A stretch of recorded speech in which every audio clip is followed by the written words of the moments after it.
Hello everyone. In this video, we will study about the layer structure of operating system. The layered structure approach breaks up the operating system into different layers. So this layer means what? Layer 1, layer 2, layer 3. So it breaks whole operating system OS into different layers. Okay. Retain much more control on the system. So let me write this first. The layered, see here, the layered structure approach breaks up the operating system into different layers and retain much more control on the system.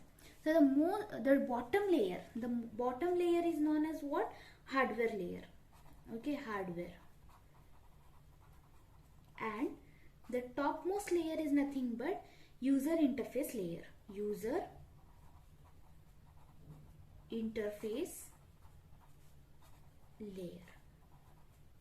So there are two layers. One is topmost layer, bottom layer, that is hardware layer, and topmost layer is user interface layer through which user interact with the operating system. These layers are so designed that each layer uses the function of lower layer. Suppose there are three layers, then this layer use the functions of this layer use the function of this layer. Like this layer diagram is, this layer structure of operating system is arranged. It simplifies the debugging process. Let me write this. It simplify the debugging process.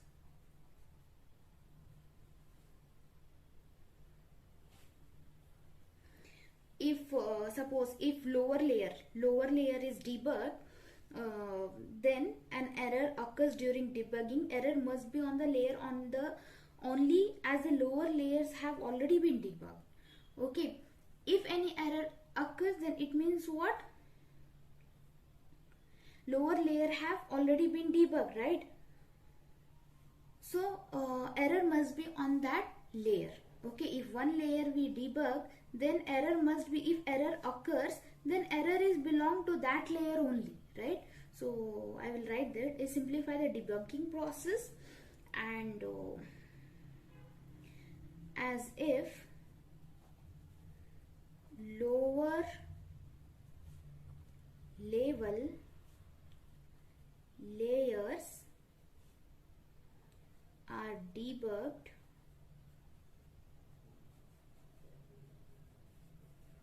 and an error occurs during debugging,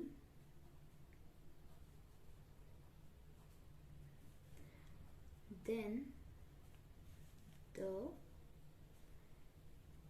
error must be on that layer only, as the lower layers have already debugged. Okay, so we will see how the layer diagram is arranged. Suppose there is first innermost layer,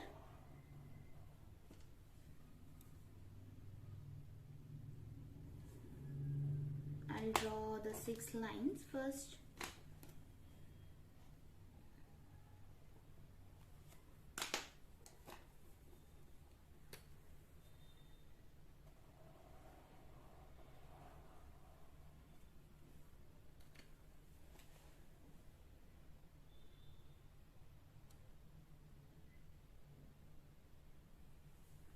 Here, first is layer 1, hardware layer. So this first layer is hardware layer. The second layer is, this is second layer. This is nothing but layer 2. I'll write L2. This is nothing but CPU scheduling. Okay. Now the layer 3, third layer is layer 3, memory management layer. Memory management. And the fourth layer is, this is fourth layer. This is used for L4, used for process management. Process management.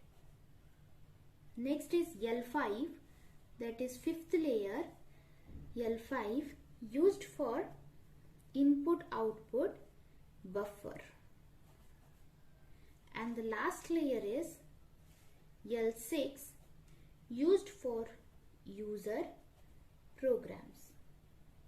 Okay, so there are basically 6 layers. L1, starting from L1, that is hardware layer. L2, CPU scheduling, to schedule all the processes present in the system. L3, memory management layer. L4, process management layer. L5, input output buffer layer. And L6, user programming programs. Okay, so we will see the complete architecture, how these layers are arranged with the help of block diagram. Let me draw this first. There are basically two modes. One is user mode and one is kernel mode.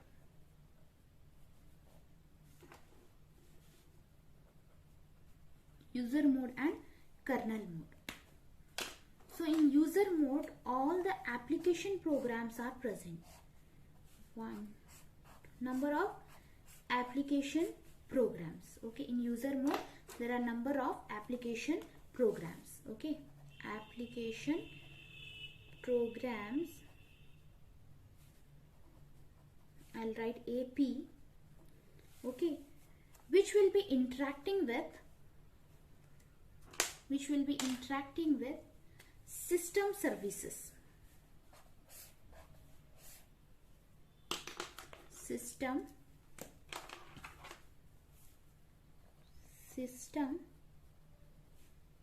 services.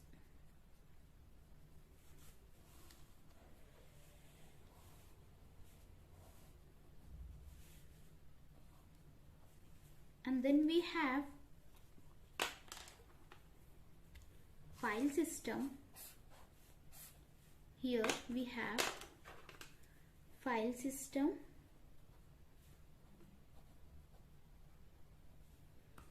Then we have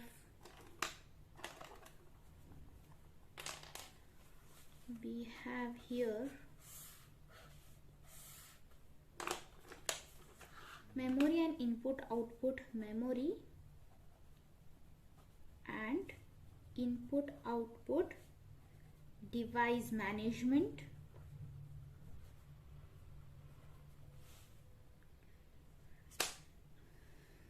and we have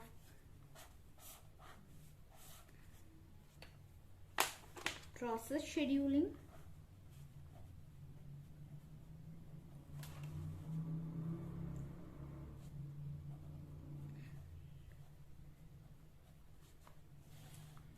and we have here the bottommost layer is nothing but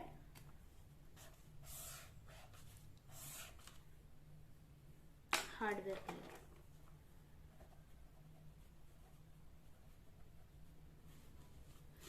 So this is one important question that will be asked in exam, the layer architecture of operating system. You must draw this diagram and explain. Next is, now we will study this layers. There are basically 6 layers in operating system. We will study this one by one. So first one is nothing but hardware. From bottommost layer we will study hardware. Which is bottommost layer? That is hardware layer. First we will see what is hardware. This layer,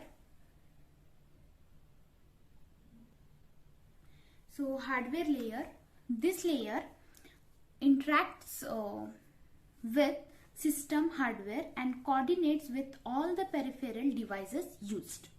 Okay, so peripheral devices here, peripheral devices means all the input output devices which is attached to the system. It can be hardware, keyboard, printer, mouse, scanner, etc. So these all the hardware devices are managed by what? Hardware layer. These all the devices are managed by hardware layer. Peripherals are managed by what? Hardware layer. So this hardware layer is lowest and the most authoritative layer in the layered operating system architecture. It is attached directly to the core of the system. This layer is attached directly to the core of the system. Okay, now we will see the next layer, that is nothing but CPU scheduling layer. CPU scheduling layer.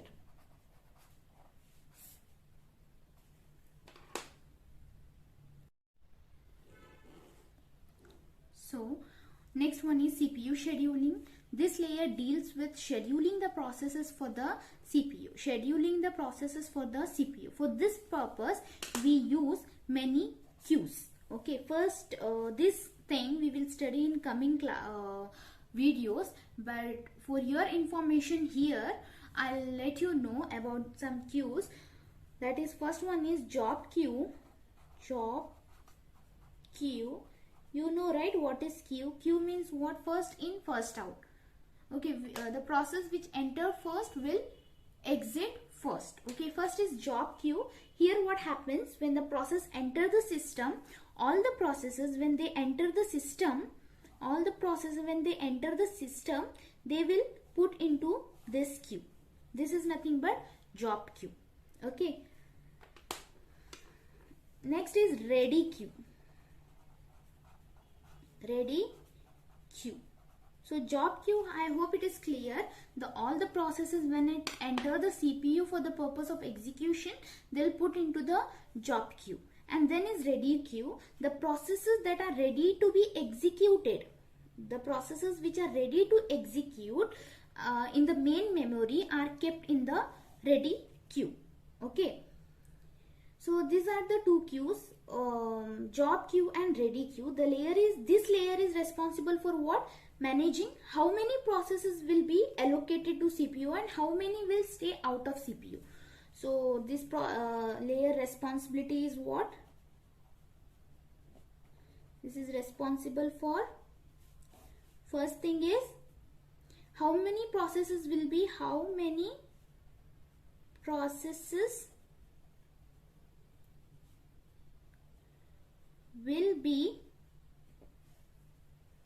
allocated to the CPU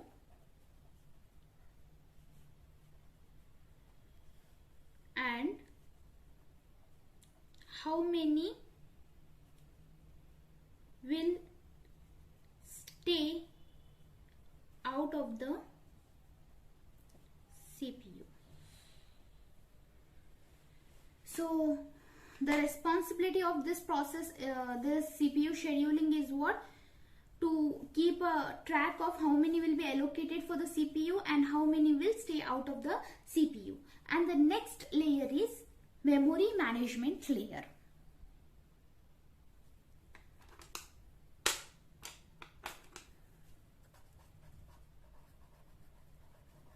Memory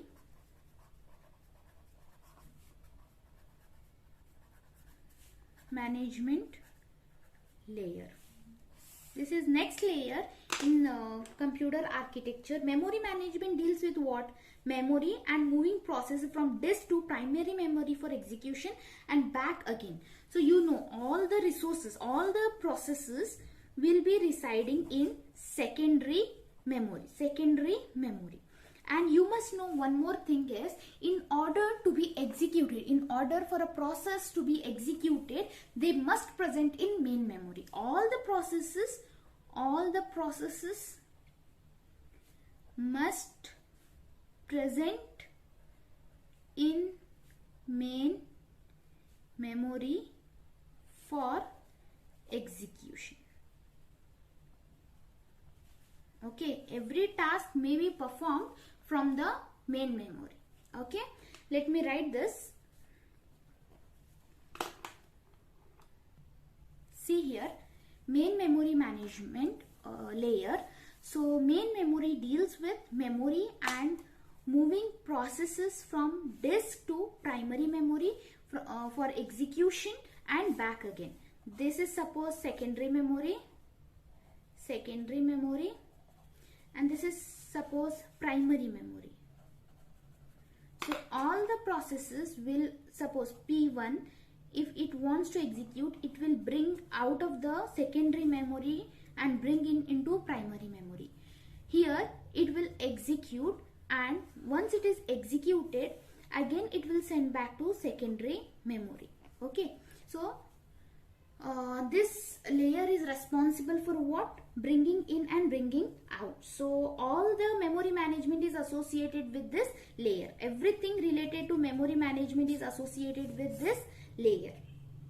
Okay, there are basically two types of memory in computer: RAM and ROM. I hope you know this: random access memory and read only memory, we cannot alter this memory. Okay, so if you consider RAM, okay, then it is concerned with what? Swapping in and swapping out of the process from memory. When our computer runs, some processes move to the main memory. Main memory is nothing but primary memory, and then our computer runs some processes. What happens for execution? When our computer runs from here, from secondary memory, some processes move to the primary memory. Okay, that is nothing but main memory, RAM memory. Okay, when programs such as calculator exit, what happens? It is removed from the main memory. Once the task has been completed, it is removed from what? Main memory. There is no place for such thing into main memory. Once the task has been done. Okay, it will be removed from the main memory. The next one is process management. The next one is what? Process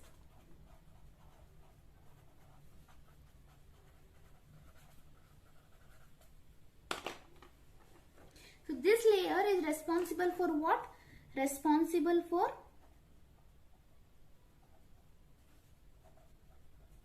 managing processes.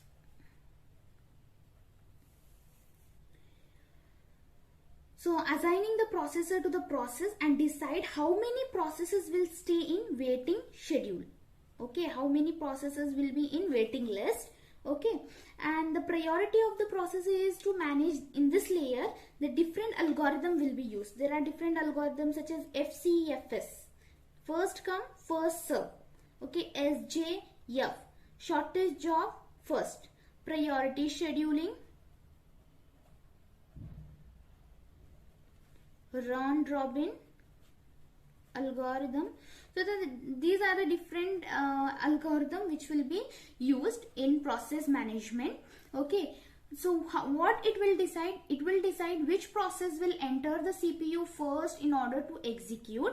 Okay, and based on which algorithm. So there will be many processes, right? P1, P2, P3, P4. There are number of processes.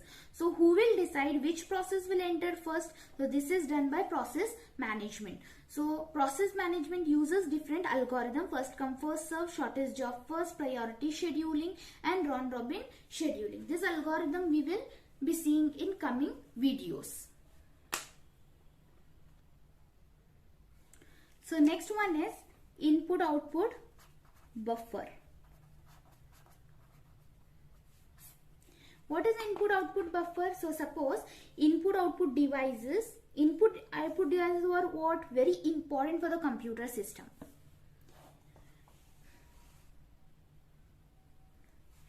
Input output devices are very important for the computer system.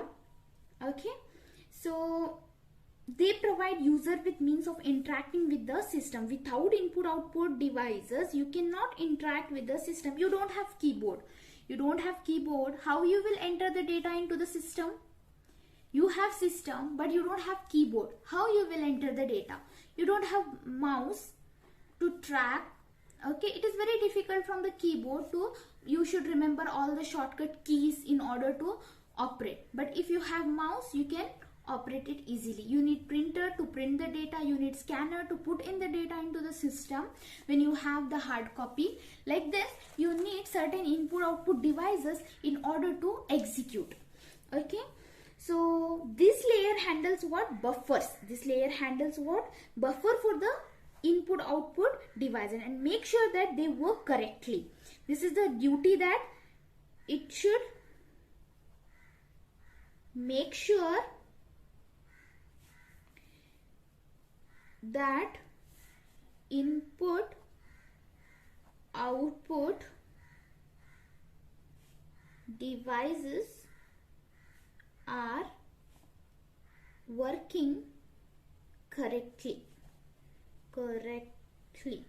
Okay, suppose you are typing from the keyboard. Okay, you have a keyboard through which you are entering the data into the system. Okay, there is a key buffer attached with the keyboard. So this keyboard is also having one key buffer.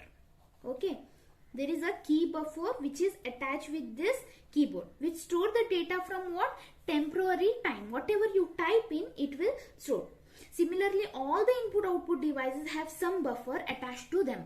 This is about keyboard, right? Mouse is having one buffer, printer is having. So every input output device is having what? Buffer. This is because the input output devices have slow processing or store speed. Okay, so the computer uses buffers to maintain the good timing speed of this processes of input output devices. Okay, so, I hope you understood why we are using buffer. Computer CPU speed is very fast. Okay, CPU cannot take everything at once. Compared to CPU, this input output devices speed is very low. So whatever you type in, it store and then send, store, send, store, send. So we need buffer for all the input output devices. And the last thing is user program in layered architecture. In layered architecture, the last thing is what? User program. This is the highest layer, you know, right? This is nothing but user program is nothing but topmost layer. User program is what? Topmost layer in the layered operating system. This layer deals with many user programs and applications that run in the operating system, such as word processor, gaming. See here, user program nothing but our word processor, gaming, browsers, etc. The application which you use in order to execute certain process, or perform certain tasks is called as what? User program. That comes at the topmost layer of what? Operating system. Topmost layer of what? Operating system. Okay. So you can also call this application layer. User program are known as what? Program is also known as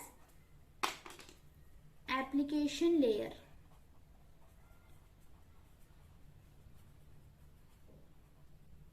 Okay, because why it is called as application layer? Because it is concerned with all the application programs.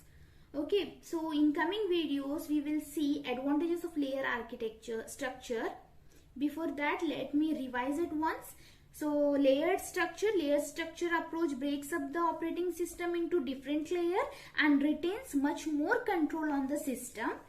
And the bottommost layer of operating system is known as what? Hardware, and topmost layer is known as what? User program layer. Okay, so debugging process is also easy because when we debug certain layer, so after that if error comes, so error belongs to the present layer, not the bottom layer, because we have already debugged it.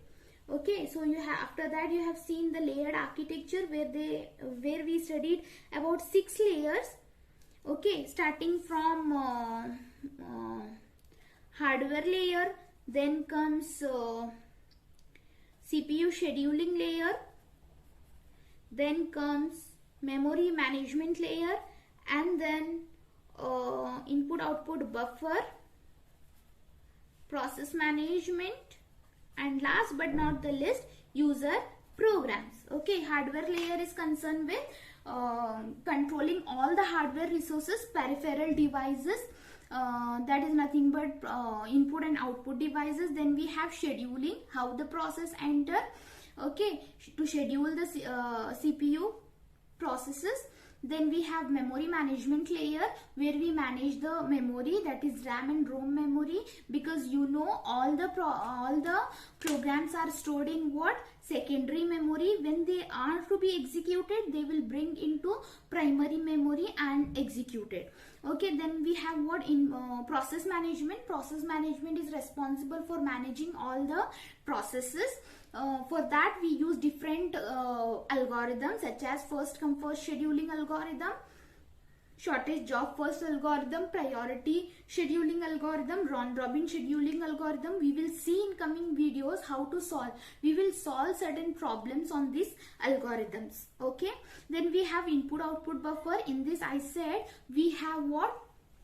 Input output buffer, where we manage the input output devices, because the speed of peripheral devices is slower than CPU, so it stores the data. Input buffers works in this way.